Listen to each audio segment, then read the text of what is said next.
This video is to take a minute and describe to you the spreadsheet project so that you understand what that's all about.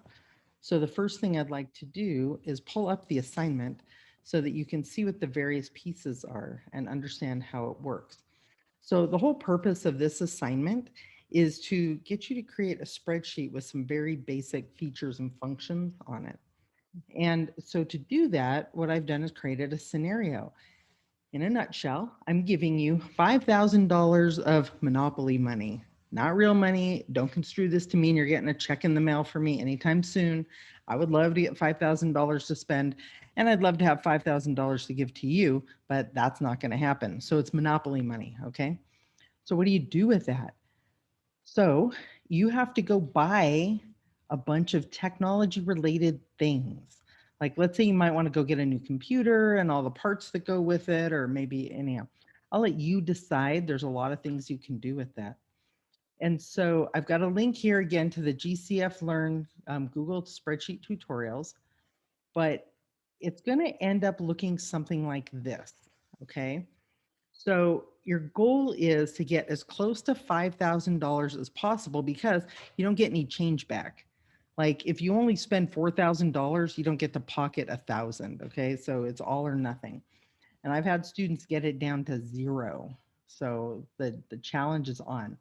Anyhow, you can look at all kinds of places. There's lots of places that sell technology related stuff. There's Best Buy and Apple, and I listed a couple of here. Walmart. I mean, pretty much everywhere has online stuff that you can buy and that you can price things out.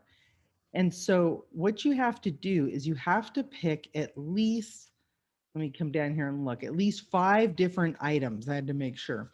So you got to pick at least 5 different items. So you can't say, well, I'm going to buy 20 iPods. Well, you can. You just have to make sure you have 4 other things on your list. So on this, I've got 1, 2, 3, 4, 5 things, 5 different things that I'm going to buy. And what you want to do is create a spreadsheet. Now, you've all done this before. So let me give you an example. Let's say you go to the grocery store and you want a candy bar, and the candy bars are $1 a piece, and you buy 5 of them. How much does that cost? And you're probably thinking, duh, that's easy. That's $5. Okay, well, backtrack a little bit. How did you create that? So it's $1. The individual cost is $1 times the quantity, which is 5. And that gives you a total of $5, right? Easy. You do this math all the time. Now, is it really only $5? And that might not have been a good example because I'm not sure if they charge tax on candy bars. I sort of think they do, but it's kind of food, so they might not. But anyhow, let's pretend that they charge tax on it. So I've got my $1 candy bar times 5 of them, $5. How do you figure out how much the tax is? So you multiply it by the tax rate. And so we're going to assume there's a 7.75% tax rate. Actually, let's round that up. Make it 8%. Let's assume it's an 8% tax rate. Okay. So you're going to multiply the $5 by 8%, and that'll tell you how much tax there is. Now, how do you figure out the total? Well, you take the subtotal, the $5 plus the tax rate, add those together, and that gives you the total out-of-pocket cost. So this spreadsheet does the same thing. It's just grocery store math. Now, here's the trick. Everything in this total cost column has to be calculated with the spreadsheet. And I'm going to give you an example here in a minute, okay? But you can't just type numbers in here. All of this stuff has to be calculated by the spreadsheet. That's what the power of the spreadsheet is. So we'll jump over to that in a minute. Down here, the rest of this gives you a bunch of specifications, okay? Gives you some guidelines. You don't have to make it look exactly like mine, but it does have to have all that same information, okay?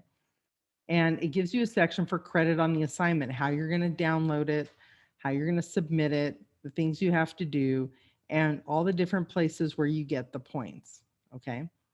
So having that, hopefully now you've got the big picture. You're going to basically go on a shopping spree. When you're in Google Drive, just create a new spreadsheet. And I'm not going to use any of the templates, although there are plenty of templates in a spreadsheet. And let's just do a sample. Okay. Now, when you go through the GCF Learn tutorials for Google Sheets, it's probably going to do all this stuff too, but I'll go ahead and just take a minute and do it. Let's say I wanted to create a 3-month budget. All right. So let's go. Let's back up. We'll do the last quarter, October, November, and December. Okay. And down this side, I'm going to put the items that I like to buy. Books, dog food, because I have dogs, chocolate, because I like chocolate, and let's get practical, gas for the car. Okay. So I've got 4 things.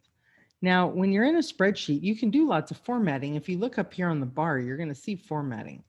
So I'm going to highlight everything. I'm going to change the font to Montserrat because I happen to like that one.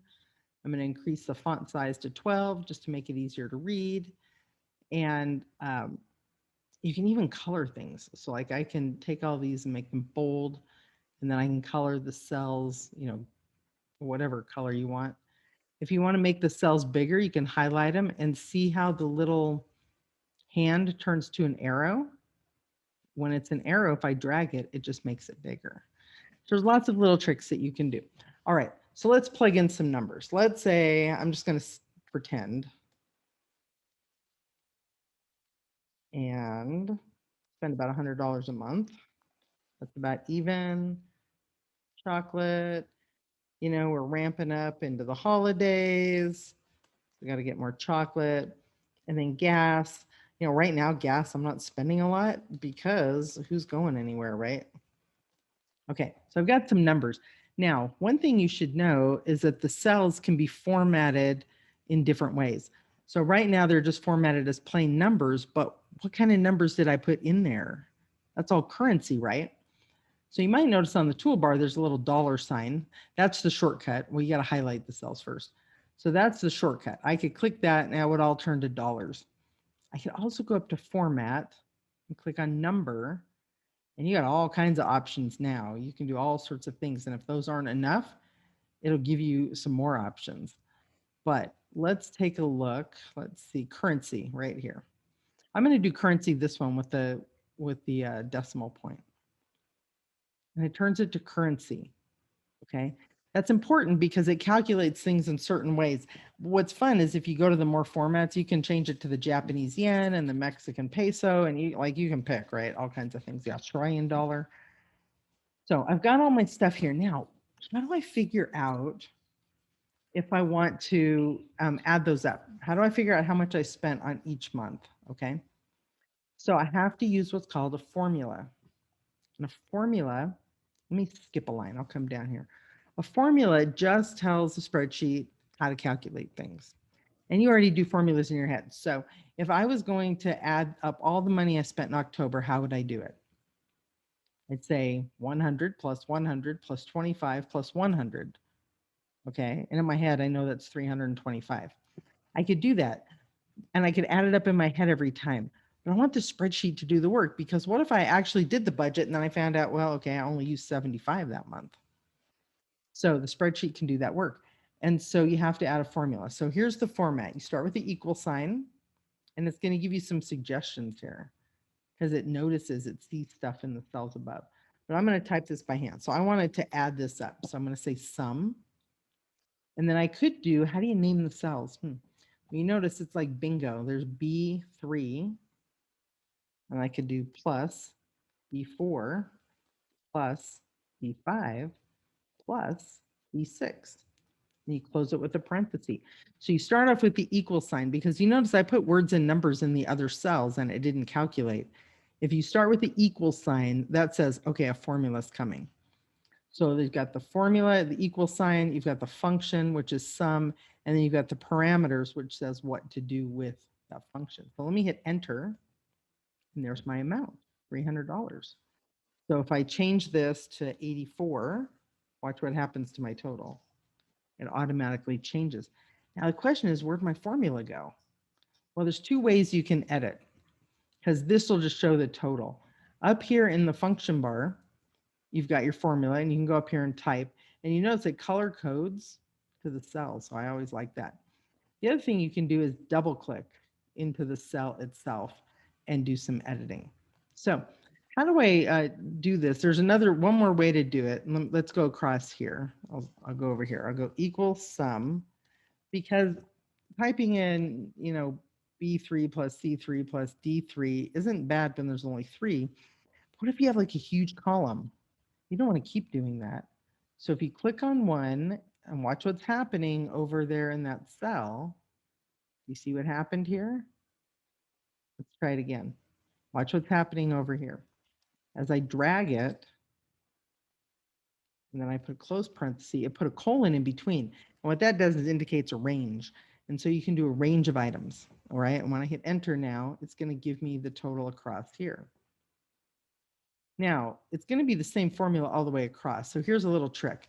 When you're in a cell and you see the little square, and notice my cursor turns to a crosshair, if I click and drag, it's gonna copy that down.